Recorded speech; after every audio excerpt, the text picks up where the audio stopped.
Bueno, buenas tardes. Yo soy la doctora Amelia Rogozinski, pertenezco a la División de Endocrinología del Hospital Ramos Mejía y estoy a cargo del sector neurohipófisis. La charla de hoy va a ser de silla turca vacía primaria y de hipofisitis.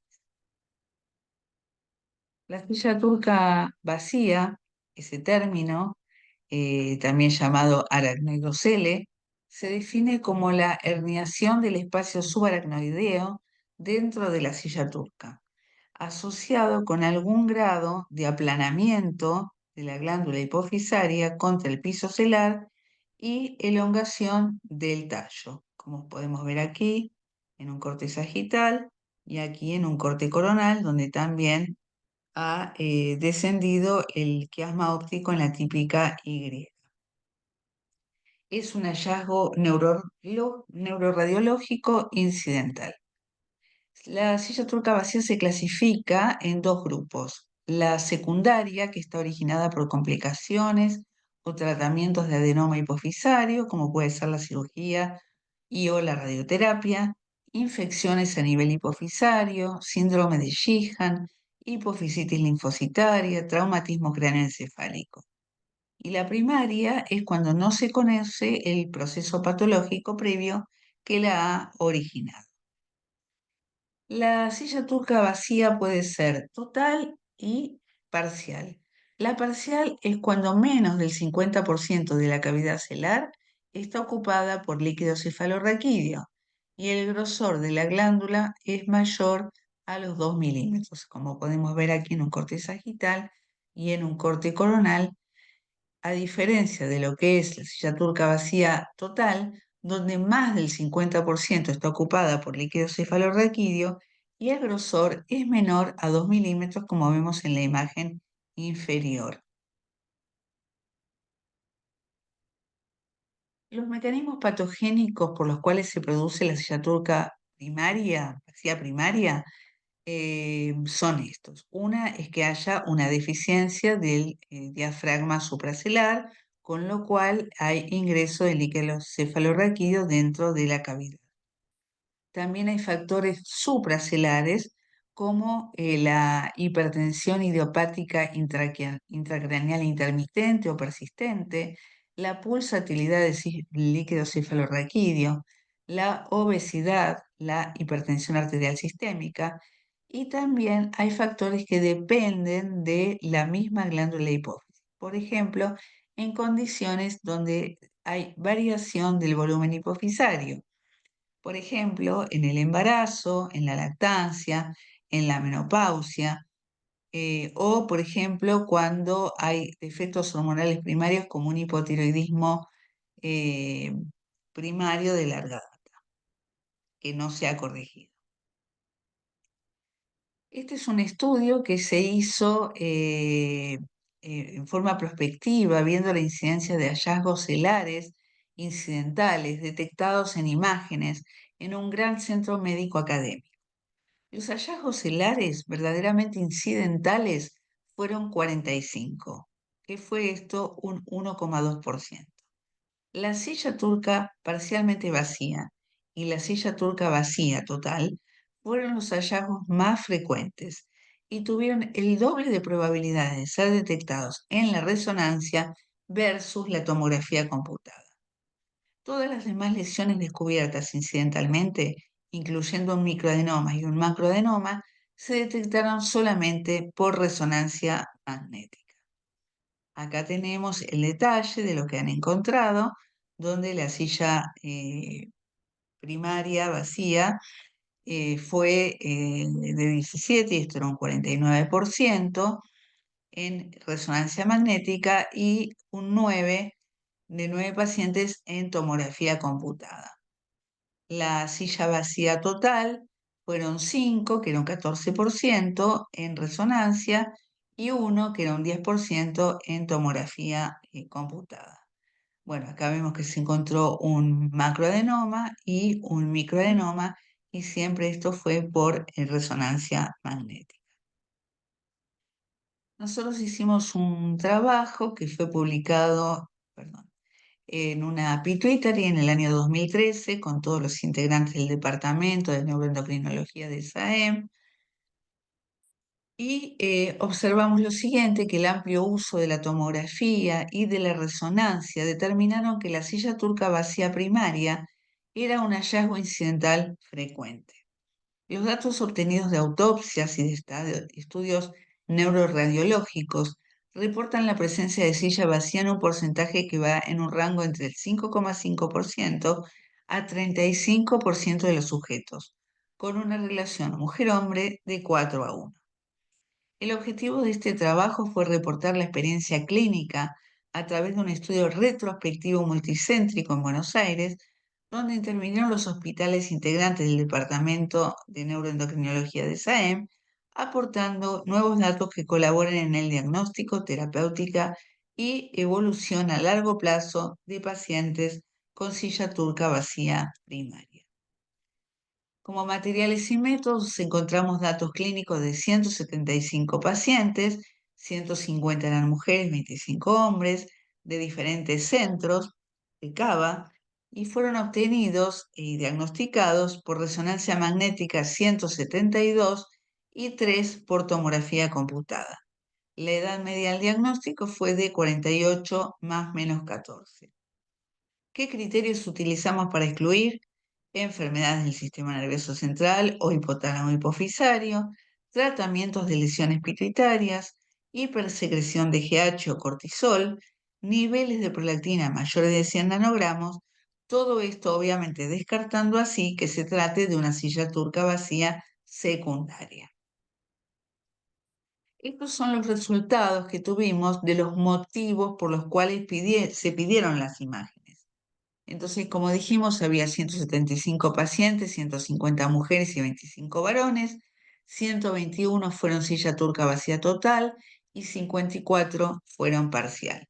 El mayor motivo por el cual se pidió la imagen fueron las cefaleas, le siguieron las alteraciones visuales, la hiperplastinemia solamente en un 3,1%, la deficiencia hipofisaria en un casi un 17%, síntomas neurológicos de un 12,5% y otras anormalidades de la silla turca que completaron este diagrama. En cuanto a los pacientes, se les evaluó todas las hormonas, T4 libre, TSH, anticuerpos peroxidasa, cortisol, LH, FSH, estadiol, testosterona, prolactina, GH e IGF-1, ajustada por edad y sexo. Se realizó un test de TRH-TSH para hipotiroidismo primario y un test de ACTH para insuficiencia adrenal secundaria. No se efectuaron test dinámicos de estímulo para evaluación del eje somatotrófico. En cuanto a los resultados, obtuvimos que en 49 pacientes, o sea el 28%, tenían alteración de la función hipofisaria. 21 tenían un panhipopituitarismo, inclusive uno tenía diabetes insípida. 28 tenían algún grado de hipopituitarismo parcial o aislado. 20 tenían hipogonadismo hipogonadotrófico, 4 hipotiroidismo secundario, 3 insuficiencia adrenal secundaria y 4 diabetes insípida. El déficit de hormona de crecimiento en 12 de 21 de los panhipopituitarismo pudo verse midiendo IGF-1 que resultó estar baja.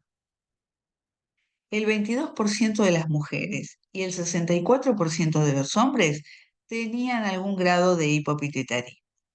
El 11% de mujeres y 17% de hombres presentaron hiperprolactinemia. La media de prolactina fue de 12 más menos 9,4 en toda la población. No realizamos test dinámicos en pacientes con déficit parciales o sin evidencia de disfunción hipofisaria.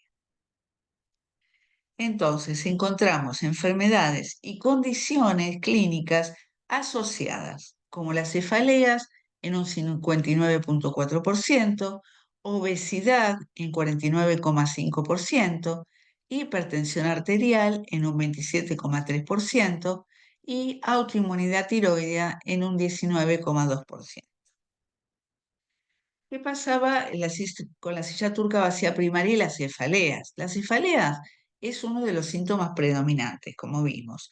siendo reportada entre el 60 al 80% de los casos, similar a los resultados que obtuvimos, que fueron de un 59%.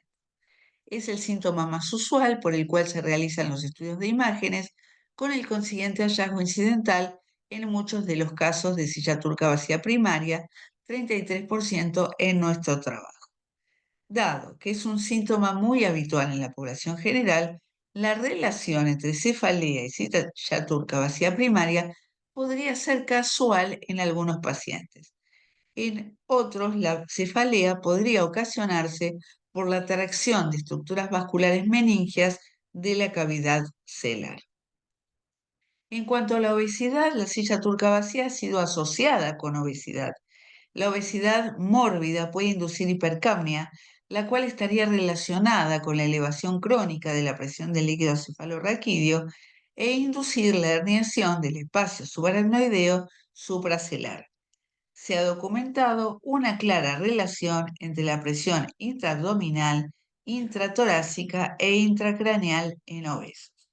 Nuestros datos sugieren una clara relación entre obesidad y aracnoidosera intracelular, ya que 2/3 de nuestros pacientes eran obesos. En cuanto a la inmunidad, la asociación de silla turca vacía primaria con varias endocrinopatías autoinmunes ha sido reportada, y también que la silla turca vacía primaria en sí misma podría ser una consecuencia de una hipofisitis linfocitaria. En este trabajo mostramos una tasa de autoinmunidad tiroidea superior a la población general, pero la medición de anticuerpos antihipofisarios sería lo indicado para tener una correlación fisiopatológica entre silla turca vacía primaria e hipofisitis. Estos anticuerpos nosotros no los tenemos disponibles, y en algunos países donde sí lo están, no han demostrado especificidad para las enfermedades inmunológicas. Así que por el momento no tienen un gran valor. Este es un caso clínico de una paciente femenina de 61 años de edad que había consultado por astenia, aumento de peso, intolerancia al frío, y tenía antecedentes de una enfermedad de Graves que había sido tratada con metimazol hacía 10 años.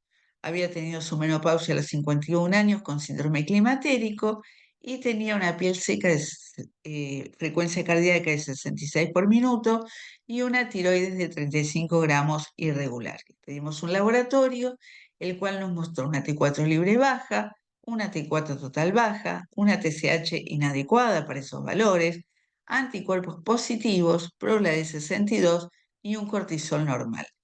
Le pedimos una imagen y nos encontramos con esta imagen, que es de una silla turca vacía. Como no había antecedentes de ninguna causa que pudiera originarla, pensamos en una silla turca vacía primaria. ¿Qué pasa con el sexo femenino y la gesta? En este trabajo, 150 de 175 eran mujeres con una relación mujer-hombre de 6:1. El embarazo podría promover el inicio de la silla turca vacía primaria. La glándula hipófisis aumenta su volumen el doble, particularmente en los embarazos múltiples. Esto contribuiría a la herniación del espacio subaracnoideo en caso de diafragma celular hipoplásico y o hipertensión del líquido cefalorraquídeo. El 72% de las mujeres presentó al menos un embarazo y el 58% embarazos múltiples. Además de la herniación del espacio subaracnoideo dentro de la silla, ocasionalmente puede observarse la herniación del sistema óptico supracelular y la región anteroinferior del tercer ventrículo. Como les mostré en principio, la típica imagen de Y, donde está herniado todo el aparato óptico. Las alteraciones visuales, que fueron un 13%, fueron escotomas, cuadrantopsias, hemianopsias bitemporales, y 2 pacientes presentaron edema de papila. En cuanto a la función hipofisaria, antes pensábamos que la función hipofisaria en la silla turca vacía primaria era normal, y a lo sumo que un 4 o un 7% podría llegar a tener alguna alteración.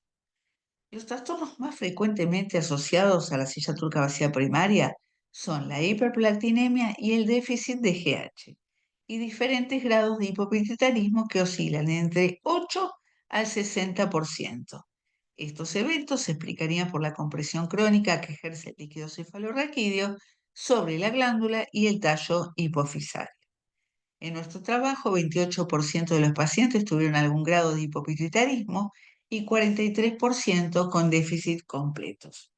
En la población masculina, que eran 25 pacientes, 64% presentó algún grado de insuficiencia hipofisaria, a diferencia del 22% en la población femenina. Es posible que esto en parte sea debido al mayor número de mujeres en este estudio. La hiperplastinemia ha sido frecuentemente asociada a silla turca vacía primaria.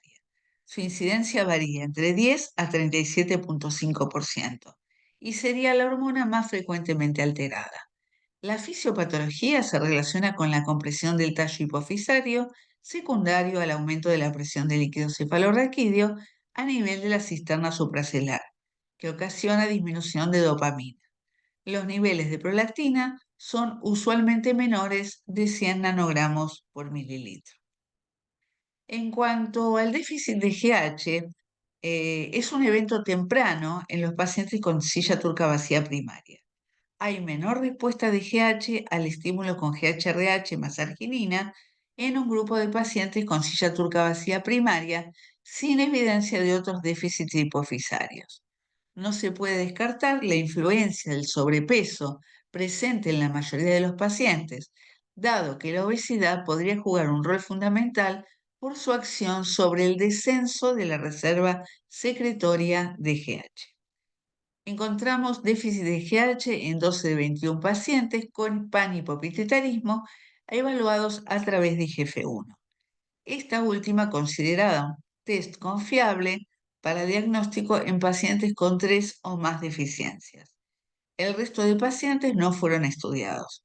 Es posible que más sujetos posean déficit de GH, sobre todo en aquellos con déficits aislados. La ITT no es de rutina en adultos en nuestro medio, GHRH no está disponible y el test de glucagón no lo utilizamos. Tampoco se estudiaron los asintomáticos de déficit de GH y en los que no hay intención de tratamiento. La presencia de una adrenocele total o parcial podría no correlacionarse estrictamente con la presencia de hipopituitarismo, ni con el grado de deficiencia. De hecho, el 72% de nuestros pacientes con silla turca vacía presentaban función hipofisaria normal.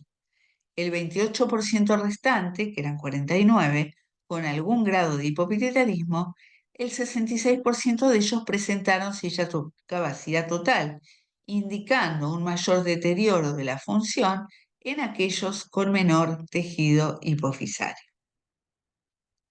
En cuanto al tratamiento de estos pacientes, es la sustitución hormonal de las deficiencias y agonistas dopaminérgicos en hiperprolactinemia sintomática. En pacientes con signos y síntomas de hipertensión intracraneal grave, cefalea discapacitante, alteraciones visuales o rinorraquia, la indicación es la neurocirugía. Los pacientes asintomáticos pueden ser solo observados por ser poco probable la aparición de cambios hormonales y radiológicos en su seguimiento. Sin embargo, por el riesgo teórico de progresión, se recomienda la reevaluación endocrinológica, neurooftalmológica y radiológica periódica. Este es el caso clínico de un hombre de 79 años que se internó en clínica médica de nuestro hospital por una hiponatremia severa y con clínica de hipotiroidismo. Al examen físico tenía una frecuencia de 54 por minuto con una glándula tiroides normal. El laboratorio mostró una T3 baja, una T4 libre con una TSH inadecuada, un cortisol bajo, una prolactina de 28 nanogramos por decilitro, anticuerpos antiperoxidasa positivos, LH, FSH, testosterona baja y GF1 en el límite inferior. Este paciente se lo sustituyó en principio con hidrotisona, luego con levotiroxina y el paciente obviamente mejoró totalmente su hiponatremia y su clínica de hipotiroidismo. El hallazgo radiológico fue de una silla turca vacía. Bueno, esto es un algoritmo donde nos dice que, bueno, tiene que evaluarlo un endocrinólogo, un neurooftalmólogo y a veces algún nutricionista también, dado que la obesidad puede producir este cuadro. Bueno, y acá está el manejo, se los dejo, es un algoritmo, pero dice aproximadamente todo lo mismo que comenté. Y lo que es importante que una vez que lo hallamos, esto en forma incidental, lo controlemos periódicamente desde todos los puntos de vista. Entonces, la silla turca vacía es una condición multifacética que abarca desde pacientes asintomáticos hasta pacientes con insuficiencia hipofisaria múltiple y o alteraciones neurooftalmológicas. Esto refleja la heterogeneidad de su patogénesis. La silla turca vacía primaria fue más frecuente en mujeres multíparas de mediana edad y obesas, la mayoría descubierta incidentalmente por estudios radiológicos. 28% se encontró deficiencias hipofisarias, lo cual fue más frecuente en hombres. Por lo tanto, los pacientes con silla turca vacía primaria merecen ser evaluados desde el punto de vista endocrino, neurooftalmológico, dada la elevada incidencia de este tipo de trastorno. Bueno, y el segundo tema es hipofisitis autoinmune. La hipofisitis autoinmune es una infiltración crónica difusa de linfocitos, macrófagos y plasmocitos en la glándula hipófisis y o su tallo, que conlleva a grados variables de afectación en la función hipofisaria. Ya fue descrito en 1962 por Woody Pinkerton en una mujer de 22 años que murió por una crisis de insuficiencia suprarrenal posterior a su segundo parto. Cuando le hacen la autopsia, tiene una extensa infiltración de la adenohipófisis por linfocitos y células plasmáticas, además de que se encontró la presencia de cambios por tiroiditis de Hashimoto. Por lo anterior, concluyen que la asociación de ambas patologías no era azarosa y surgió esta denominación. La clasificación puede ser anatómica, entonces hablamos de adenohipofisitis linfocítica, infundíbulo neurohipofisitis linfocítica o panhipofisitis linfocítica. Puede ser histopatológica, entonces hablamos de hipofisitis linfocítica, granulomatosa, xantomatosa, necrotizante o relacionada a IgG4. Entonces acá vemos, según las características morfológicas, las hipofisitis autoinmune o linfocíticas se clasifican, como les comenté, en adeno, infundíbulo neuro o panhipofisitis linfocitaria, que luego podemos ver que entra en una etapa fibrosa y, bueno, los distintos tipos que recién los mencioné, y por eso algunos piensan si son entidades distintas o son diferentes etapas de una misma enfermedad. La hipofisitis se puede asociar a otras enfermedades autoinmunes. Entonces, puede asociarse a enfermedades autoinmunes endocrinas, como la tiroides de Hashimoto, la diabetes mellitus, la enfermedad de Graves, de Addison, el síndrome poliglandular autoinmune 1 o 3A, y se puede asociar también a enfermedades autoinmunes no endocrinas específicas, como el vitiligo, la miastenia, la cirrosis biliar primaria, la gastritis atrófica crónica, o a otras enfermedades no endocrinas como el lupus eritematoso sistémico, el germinoma, el lupus eritematoso discoide. Es una enfermedad rara, tiene una incidencia de 1 a 9 por millón de individuos por año, está subdiagnosticada, es el hallazgo en menos del 1% de las biopsias quirúrgicas y hasta el 2005 había 379 casos reportados. La predominancia es femenina, 6,8 en relación al hombre. La edad promedio es de 34,5 a 44,7 años. El 58% ocurre en el embarazo, en el tercer trimestre o posparto, en los primeros 2 meses posparto. Y se asocia con otras patologías autoinmunes en un 20 a un 33%. La evidencia de un origen autoinmune es indirecta. Estudios en animales, evidencia circunstancial, asociación con otras enfermedades autoinmunes, mejoría con el tratamiento inmunosupresor, del infiltrado linfocitario y presencia de autoanticuerpos hipofisarios, y además no hay ningún agente ambiental confirmado. En cuanto a hay una relación temporal importante entre embarazo y parto, no hay efectos teratogénicos ni alteraciones en el desarrollo y finalización del embarazo. Los mecanismos propuestos son que el crecimiento de la glándula hipofisaria durante el embarazo, hay mayor flujo sanguíneo con mayor susceptibilidad a la alteración inmune y hay mayor liberación de antígenos hipofisarios.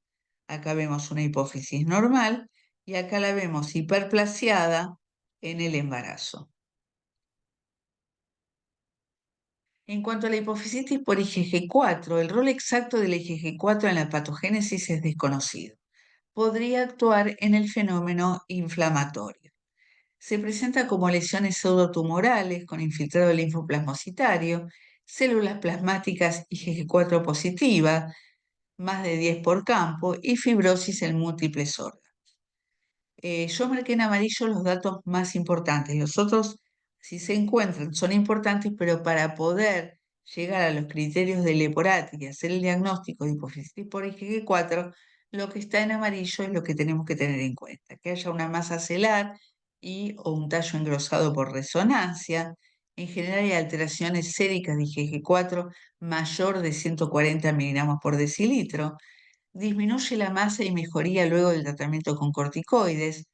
Se asocia con fibrosis retroperitoneal, tiroiditis de Riedel, enfermedad de Miculix y la inmunotensión para IgG4 en las biopsias. Hay que reunir alguno de 2 o 3 de estos criterios como para realmente llegar al diagnóstico de esta entidad. Se postula que muchas hipofisitis primarias previamente diagnosticadas según la histopatología clásica o aquellas sin diagnóstico anatomopatológico podrían llegar a ser hipofisitis por IgG4. Las enfermedades relacionadas a IgG4 son más comunes en hombres de mediana edad y de edad avanzada. No hay un marcador biológico o sérico específico para la hipofisitis autoinmune.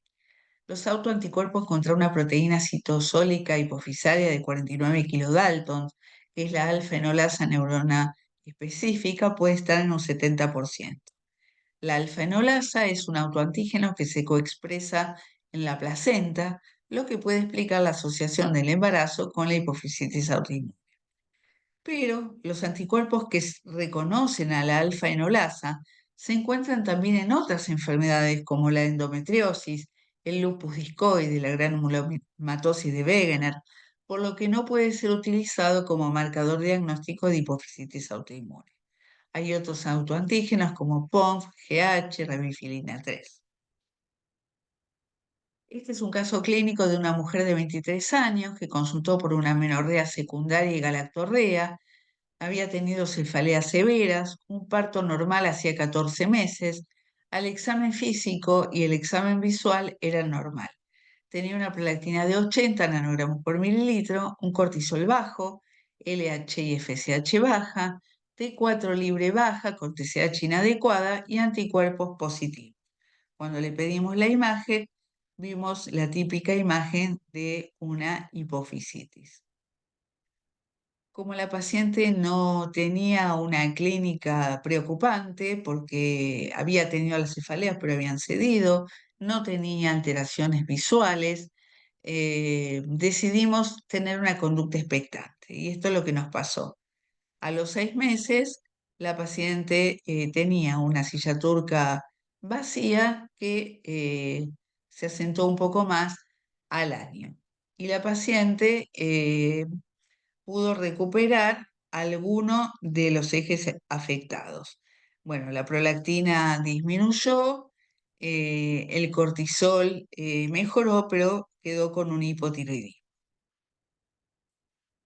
Bueno, esta es la clasificación de la hipofisitis secundaria, que entonces estarían las enfermedades celares, como el quiste de la bolsa de Rathke, los germinomas, el craneofaringioma, los adenomas hipofisarios. También las enfermedades sistémicas como la granulomatosis de Wegener, histiocytosis de células de Langerhans, granuloma de células gigantes, sarcoidosis, o por drogas como los anticuerpos anti-CTLA-4 y el interferón alfa. En cuanto a las hipofisitis por drogas, hay un agente causal que ustedes todos ya conocen de la hipofisitis, que son los anticuerpos bloqueantes del antígeno 4 del linfocito T citotóxico. Este antígeno es una molécula inhibitoria expresada en las células T, reguladoras activadas, que al unirse a su receptor en las células presentadoras de antígenos, inicia una cascada de señales que finaliza disminuyendo la activación de las células T. Si este antígeno es bloqueado, las células T permanecen activadas, mejorando la respuesta inmune a los antígenos presentados en células tumorales. La forma de inmunoterapia en pacientes con melanoma avanzado y otros carcinomas. El más utilizado es el ipilimumab, que es un anticuerpo monoclonal de tipo IgG1. Bueno, aquí vemos el esquema donde el ipilimumab va a bloquear este antígeno, con lo cual queda la célula T activada, que va a favorecer el tratamiento, por ejemplo, de los melanomas. ¿Cuál es el diagnóstico en las hipofisitis? El método de diagnóstico de certeza sería la confirmación histológica. Las herramientas disponibles que tenemos es la presentación clínica, el laboratorio hormonal, anticuerpos hipofisarios, enzima convertidora de angiotensina para ver sarcoidosis, radiografía de tórax, anticuerpos tiroideos, resonancia magnética. La forma de presentación son síntomas compresivos como cefaleas, alteraciones visuales en un 50 o 70% de los casos, compromiso del seno cavernoso y oftalmoplejía es muy raro. El hipopituitarismo en hasta 97% de los casos. Es rápido y está aún con masas pequeñas. Comienza en general con ACTH, TSH, gonadotrofinas, prolactina y GH. La hiperplastinemia nos va a ocasionar amenorrea galactórica. Diabetes insípida en un 27%. Puede estar enmascarada por una deficiencia de glucocorticoides subyacente. Las alteraciones visuales, el hipocortisolismo y la incapacidad para la lactancia son más comunes en la adenohipofisitis linfocitaria. La polidipsia y la poliuria sugieren hipofisitis infundíbulo neurohipofisario con afectación mayor de tallo y neurohipo. En cuanto a las resonancias, el 85-95% muestra un agrandamiento hipofisario con extensión supracelular y engrosamiento de tallos sin estar desviado, es simétrico, homogéneo. Se puede ver una línea o cola hipercaptante con la administración del contraste y la señal de neurohipófisis puede estar ausente o normal. Bueno, estas son las características típicas de la hipofisitis, que vemos que tiene una tinción homogénea. Aquí vemos que no se ve la señal brillante de la neurohipófisis como se ve en la hipófisis normal.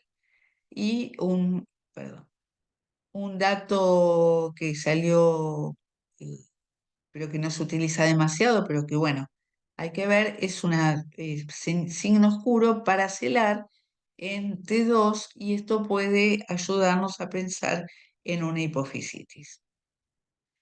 El diagnóstico diferencial hay que hacerlo con los adenomas hipofisarios, la apoplejía hipofisaria, el Sjögren, los pseudotumores inflamatorios y los abscesos hipofisarios. En cuanto al adenoma hipofisario, podemos ver las características que en la hipofisitis, la hipófisis se agranda en forma simétrica y en el adenoma asimétrica. La extensión supracelular puede estar en ambos, El tallo hipofisario es central en la hipofisitis, pero desviado en el adenoma. El tallo está engrosado en la hipofisitis y no en el adenoma. La señal posterior puede estar ausente, pero prácticamente nunca lo está en los adenomas. Erosión del piso celular no produce la hipofisitis y puede darlo el adenoma. Y el refuerzo por gadolinio, posgadolinio, es difuso y homogéneo en la hipofisitis y no hay refuerzo de masa en los adenomas. Además, la hipófisis linfocitaria se asocia más frecuentemente en el embarazo o posparto y en el adenoma los embarazos espontáneos son poco frecuentes. El hipopituitarismo está en el 58% adrenal y tiroideo y el hipopituitarismo en los adenomas es de un 2,5%. La imagen en resonancia es típica y hay menores niveles de prolactina en la hipofisitis y mayores en los adenomas. El otro diagnóstico diferencial que tenemos que hacer, más importante, es con el síndrome de Sheehan, que obviamente se da solamente en mujeres y la hipofisitis puede ser en mujeres, hombres y en niños. Puede asociarse a otras enfermedades autoinmunes. En el Sheehan esto es algo raro, pero es común en la hipofisitis. La paridad, que en general son partos traumáticos en el Sheehan, la hipofisitis puede ocurrir con o sin embarazo. En general, un parto hemorrágico puede producir el Sheehan y no es requerido en la hipofisitis. Las deficiencias hormonales que se ven en el Sheehan es lactotropo, somatotropo, tirotropo, gonadotropo y tratan de preservar el corticotropo. A la inversa de la hipofisitis, donde el corticotropo se lesiona previamente, luego el tirotropo, el somatotropo y el gonadotropo al final. La hiperplatinemia en el Sheehan es rara y es común en la hipofisitis. La diabetes insípida es rara en el Sheehan y común en la hipofisitis. Y la imagen da silla turca vacía en el Sheehan y una masa hipofisaria en la hipofisitis. El tratamiento es el reemplazo hormonal, agonistas dopaminérgicos en el caso de hiperprolactinemia, la observación, glucocorticoides, inmunosupresores, azatioprina, cirugía, inmunoterapia con rituximab y la mortalidad es menor a un 8%. Este trabajo de Alemania, que tiene 76 pacientes con hipofisitis primaria, probó los distintos tipos de tratamiento. Hizo una observación, tratamiento con glucocorticoides fue otro, y otro con cirugía transeptofenoidal. Lo que observó, bueno, las funciones hipofisarias en algunos mejoraron, en otros no, pero lo que sí vio que si bien el tratamiento con glucocorticoides fue muy favorable, también se vio que tuvo una falla muy temprana y alto grado de recurrencia, por lo cual ellos recomiendan el manejo conservador en hipofisitis primaria, salvo que los síntomas sean severos o progresivos, y en estos casos, bueno, se indica ya sea tratamientos inmunosupresores y si hay trastornos oculares, disminución de la agudeza visual, el tratamiento neuroquirúrgico. Este es el caso clínico de un varón de 23 años de edad que consultó por poliuria y polidipsia de 2 meses de evolución, tenía cefaleas, intolerancia al frío, un laboratorio de rutina normal, densidad urinaria de 1005, con una prueba de restricción que confirmaba la diabetes insípida central, hipotiroidismo secundario e hiperprolactinemia. Entonces le pedimos una imagen donde vemos el tallo engrosado y luego de 6 meses con altas dosis de corticoides, el paciente normalizó el tamaño de su tallo e inclusive disminuyó el tamaño de su glándula hipofisaria. Este es un trabajo que hicimos en el Departamento de Neuroendocrinología de SAEM con todos los integrantes. Bueno, acá están todos los datos de los 8 centros pudimos obtener los datos clínicos, bioquímicos, radiológicos, los tratamientos de estos pacientes y vimos cuáles eran los motivos de consulta, que la mayoría eran por cefalea. eh, Acá lo mismo. La relación con el embarazo fue hasta un año posparto en 4 de 22 mujeres, que fue un 18% de las mujeres, y la presencia de enfermedades autoinmunes, que fue de un 10%. La lesión eran celar, supracelar, algunos eran supracelares exclusivamente, algunos eran celares exclusivamente, simétricas y de decisión temprana y homogénea con contraste endovenoso. Había engrosamiento de tallo en 19 de los pacientes y la desaparición de la señal brillante de la neurohipófisis en 8. El diagnóstico anatomopatológico fue eh, 9 eran hipofisitis linfocitarias, 4 eran hipofisitis por IgG4 y uno fue una hipofisitis xantomatosa. Después acá vimos las características clínicas y la evolución bioquímica y radiológica. Bueno, vemos que, por ejemplo, los que tenían diabetes insípida, ninguno recuperó, ya sea ni con tratamiento quirúrgico, ni inmunosupresor, ni con conducta expectante.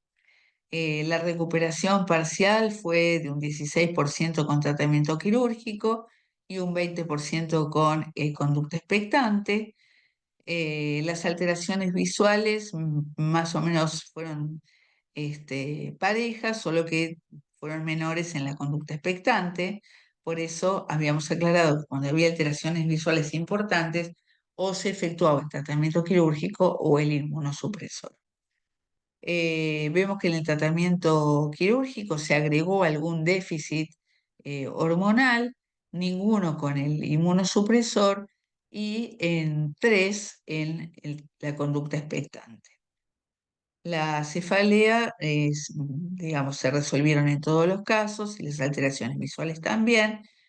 Y en la resonancia, bueno, con el tratamiento quirúrgico, 2 habían mejorado, no, 2, perdón, 2 no tenían cambios, 5 habían mejorado y ninguno había aumentado. En el tratamiento inmunosupresor el 50% no tuvo cambios, 50% redujo la imagen y no aumentó ninguno.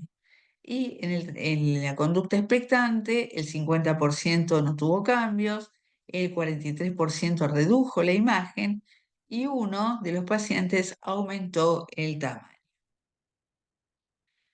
Bueno, entonces las características clínicas fueron hiperprolactinemia, que mejoró uno de cada grupo. 3 recidivaron con síntomas compresivos, 2 con glucocorticoides y uno posquirúrgico. 8 de 27 recibieron un segundo tratamiento. 3 por síntomas compresivos y 3 por resultados histopatológicos, 2 por hipofisitis por IgG4 y uno por hipofisitis xantomatosa. Y 2 pacientes perdimos los datos.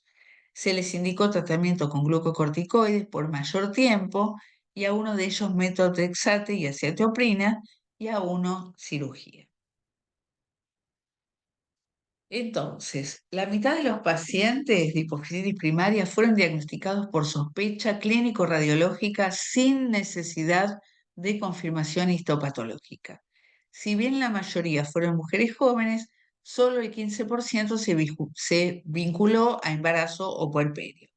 La presencia de masas celares simétricas con compromiso de tallo y refuerzo post-contraste, diabetes insípida, hipopituitarismo y síntomas neurooftalmológicos fueron altamente sugestivos de hipofisitis.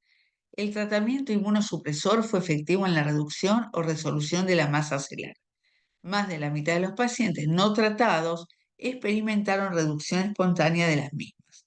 Así, pacientes con hipofisitis primaria sin síntomas compresivos severos pueden controlarse sin cirugía ni inmunosupresores. Si se investigan biomarcadores para el diagnóstico, podrían evitar la biopsia. La biopsia o el tratamiento quirúrgico, digamos, el tratamiento quirúrgico se efectúa cuando hay muchos síntomas de compresión o trastornos visuales. y si no, se puede hacer la biopsia cuando el diagnóstico es dudoso.